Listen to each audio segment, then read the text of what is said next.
Ayun. So, good evening sa inyo guys. Ngayon po ay Friday ulit.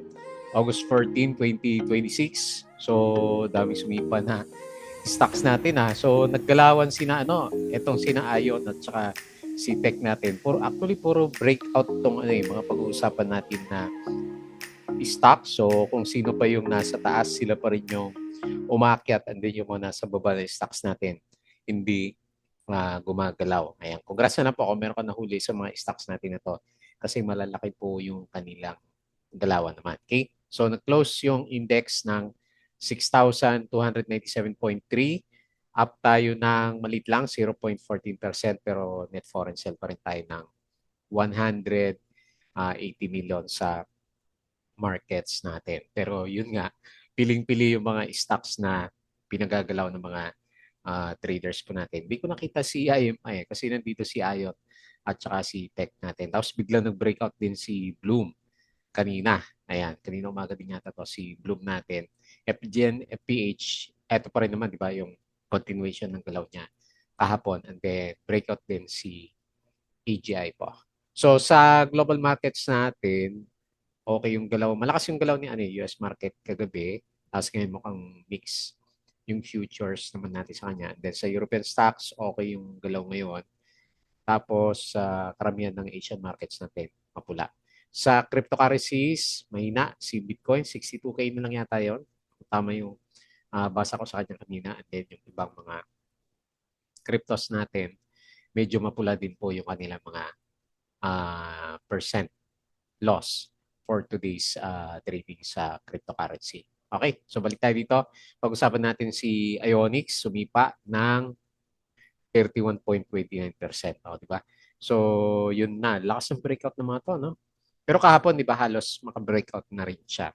So, meron siyang 440K net foreign sell and then si Certex sumabay na rin 17.07%. And then si Bloomberry, out of the blue, wala namang nabasang balita, nag-up siya ng 14.98%, tama ba? 18 or 98. And then meron siya 16.48 million. Sinasabi nila parang ito na yung reversal niya. Tapos si FGen, breakout ulit, 9.64%. Meron siyang 35.7 million net foreign buy. Tapos si FPH, up din siya ng 5.1%. Meron siyang 5.97 million net foreign buy. Tapos si AGI, up ng 3.39% and meron siyang 3.25 billion net foreign sell. Okay? So yun po yung mga pag-uusapan natin. Disclaimer pa rin sa mga dito sa channel. As usual, yung review is for education purposes lamang po. So huwag mong gagamitin to as a reason para mag-buy, sell, or hold ng stocks. May risk po na involved sa market. So as always, due diligence lang po ako ng stocks yung bibili nyo. Okay? And then follow mo lang po ako dito sa ating Palabra Trader na YouTube channel para updated ka, subscribe ka lang or join ka dito sa trading group. Sa mga naka-subscribe, maraming salamat po sa mga usual na viewers ng market natin. So weekends naman. Check mo lang yung ating mga company reviews, mga sample trades sa market, basic indicators, technical, fundamentals, risk management, and then yung basic learning sa PSE market naman natin. Okay? And then follow mo din po ako dito sa ating Palabra Trader. Crypto ko to para sa mga crypto-related vlogs. Hindi na tayo masyadong nakapag-upload dito. Sa social media, Facebook account na Palabra Trader para updated ka sa mga post natin or dito sa Facebook page. Yan, follow mo na lang po. Tapos sa Twitter, wala pa rin ako nakitang summary ni Philippine Stock Exchange. Ayan, refresh ko lang para makita natin yung mga nirepost natin kanina. Bakit wala? Yung mga nangyari sa ano natin. Puro yung post ko lang dito yung yung lumalabas. Ano nangyari dito? Saglit, i-reset lang natin siya. Okay, so pinaghiwalay na pala yung dito yung post ko. Ayan, puro post ko lang yan. And then yung repost natin, kaya pala hanap ako ng hanap. Wala, nandito sa repost. Ayan. So baka nabago na rin yung settings yun dyan. Double check nyo na lang. Okay? So ito yung pinaka-summary natin kasi wala pa akong makita kay Philippine Stock Exchange. So mining and oil pala yung tinamaan ngayon. Ayan, 3 p.m. Friday, August 14. So negative 2.12%. Ano yung gumalaw ngayon? Services up ng 1.2% at saka si property kasi nag-bounce si Ali ng 4% kanina. So 0.78%. And then down din si finance, negative 1.03%. Okay? Panalo yung mga trending stocks natin. Okay? So Ionics, yung pinaka-peak niya kanina, umabot pala siya ng 34%. Binomba na after magkaroon ng breakout. So yung mga pinaka-losers natin, laki ng drop ni Tel din, no? Negative 4%. DHI minus 4, APX minus 3, Lopez minus 4, binawian na si LPC. And then Shell PH, minus 6%. So, ibig sabihin, babagsak na yung presyo ng gasolina. Okay. So, yan yung mga losers. And then, sa winners natin, FGen, 9%, Bloom, 14%, Ionics, 31%, yan, Tech, 17%, lakas naman to, no? Si X nag-up din, no? 22%, SFI, penny stocks, no? 31%. Okay? Maraming gumalaw. Today, dito, quarterly report, hindi niya sinabi yung minus 200%. Yan. So, lugi-lugi. Si dito natin. Bloomberry, so sumipang nga. Ali weakness pulls down Ayala first half profit. Ano ba itong breaking? Voice of confidence, yung si ABS-CBN. Ayala Corporation, first half 2026 earnings. So, may mga kumita, pero si property niya, medyo nalugi. Nvidia gets 500 billion AI funding commitment. Laki, no? Tapos si Red Sea sets up hydropower unit. AC, immediate resistance form. Converge, allocating more than half 2028 capital expenditure. Ayala first half core profit falls 7% as property. Drugs, Global Ferronickel doubles first half profit to 1.24 billion. ABS-CBN to raise 6 billion peso. AC, 1.4 increase in net income. And then ito yung kahapon ng mga movers natin. Significant lagging earnings growth si Monde. Okay? Nag-pullback si pala? Si gold. Ayan. So kaya sumabay din po yung mga mining stocks. Pero matataas na nga din yung mga mining stocks po natin. Okay? So share buyback. Ayun ba to? August 14. SMPH, OPM at saka si URC. And then PhilWeb, may mga balita siya eh. Achieve triple digit net income. Okay? Iran says Strait of Hormuz under Iran's control after Trump threatens US might keep it. Meron na naman. Okay, and then malakas po yung closing ng US market natin kahapon. Okay, so ito kahapon na to itong mga post po natin. So nagbago na yung post niya, no? Yung profile natin, post. Yan. Puro dito, post lang natin yung makikita nyo. Okay po, so patalastas ulit, mga gusto ng guide sa trading sa Philippine markets. Sali ka lang po dito sa Patreon channel natin. Okay, so tingin tayo sa index. So walang buhay yung blue chips natin. So ang gumagalaw is dun ulit tayo sa mga previous na trending stocks pa rin. Ayan. So siguro sideways na lang muna kasi dito lang naman tayo sa RSI 50. So nag-close tayo 6,297 nga at close 0.14%. Pero another 180 million na net foreign sell. So, okay.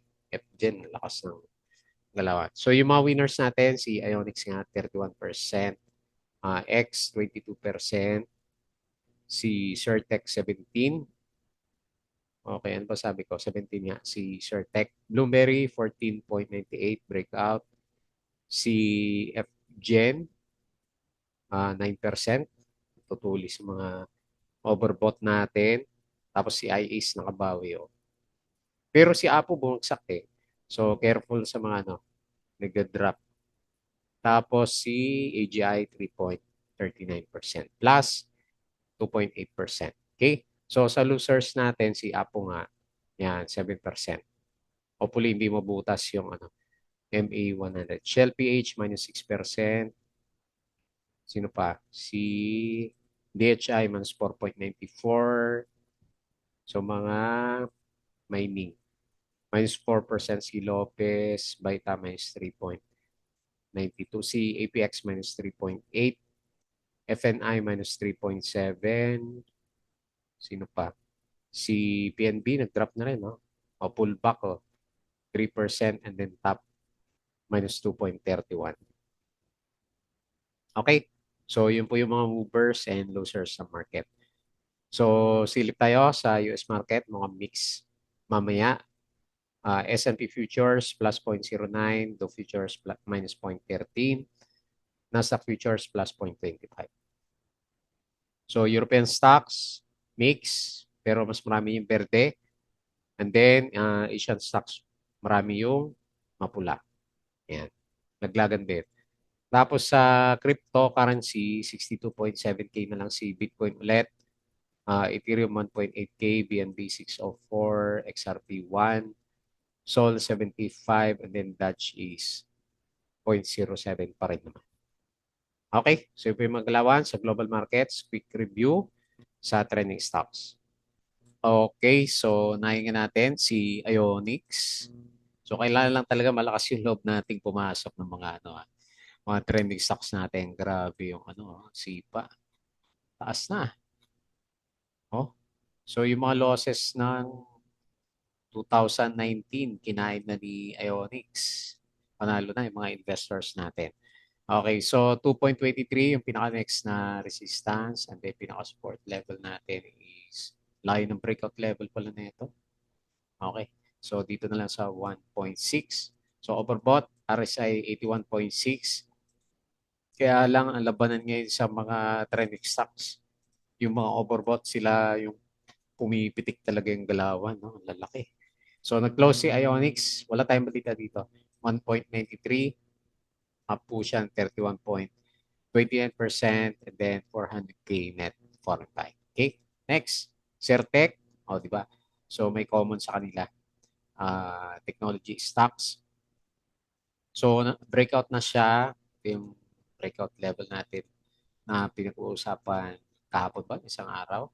So, nag-breakout siya and then papunta siya sa next resistance which is 1.52. Parang ito yung trading channel niya talaga, no?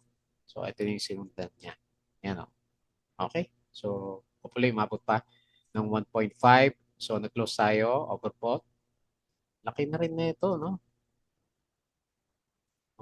Okay, ayun, no? 100% na, di ba? Simula July 26, panalo pala si Certec natin. Okay, binomba. So, nag-close siya 1.37%, up ng 17%. Laki ng volume din, no? 1.42 million net foreign buy. Okay, next, Bloomberry. Ala ko, hindi na babalik to kasi di ba nag-spike. Tapos namatay yung niya, yung trend. So, breakout ulit. So, baka i-close natin next week itong candle na to dito sa 2.61. So, breakout level. Yan na rin pinaka-support level natin. No? Okay. So, RSI 67. Pwede pa. No? Kaya lang, pangit yung earnings. Saka lumabas yung earnings niya. Saka siya pumitik. Okay. Anyway, nag-close siya 2.38, 14.98%, and 16 million net foreign buy po. Next, after ni Bloom, si FGen, trending stocks pa rin, yung gumagalaw. Ayan, lalaki ng mga sipa. Parabolic na to, no? So, balik na natin yung, yung extended Fibonacci. Yun, sakto, no? Okay. So, next resistance, 33, parang 36 yung nabasa kong usapan dito na huli. Ito pala yung niya, di ba? Second tender offer price sa 30 plus. Okay. So, anyway, RSI 86. pataas ng galawan. And then, lakas din ng volume, 511 billion. Okay? So, nag-close tayo, 30.7, up ng 9.64% and then 35 million net foreign buy. Next, FPH, yung magnanay. So, breakout din siya. So, re-test natin to. 106. Wala na, malayo na yung previous. Ayan, okay, nasa peak. So, taas natin dito. 110. Okay. Hopefully, umabot tayo sa 110. Base sa price action and then pinaka-support lalim, no? Okay, lalim. 93.86. Okay. So, ganyan po yung galawan. At earnings, okay din yung earnings. So, ilan ba? 9 billion. Laki, no? So, nag-close siya ng 103, up ng 5.1%. So, overbought yung RSI 79. And then, bullish din yung MACD. So, nag-close tayo ng 5.97 million. Okay? Next, si AGI. Okay. So, base sa galawan, up siya na, o resistance is 10.27. Ang laki naman ng range na ito, no? Yung swing niya, no? So, lagay ko na lang yung support dito sa 9.1. Overbought na rin po si AGI, 884. Lalaki ng ano natin, ah. So, kung medyo trending talaga yung stocks, no? O nagtitrend. So, dire-diretso, right overbought. So, nag-close siya 9.45, up na 3.39% and then 3.2 million net foreign sale. And then lastly, yun na pala, pinaka-last natin. Balik tayo dito sa PSE market. Okay.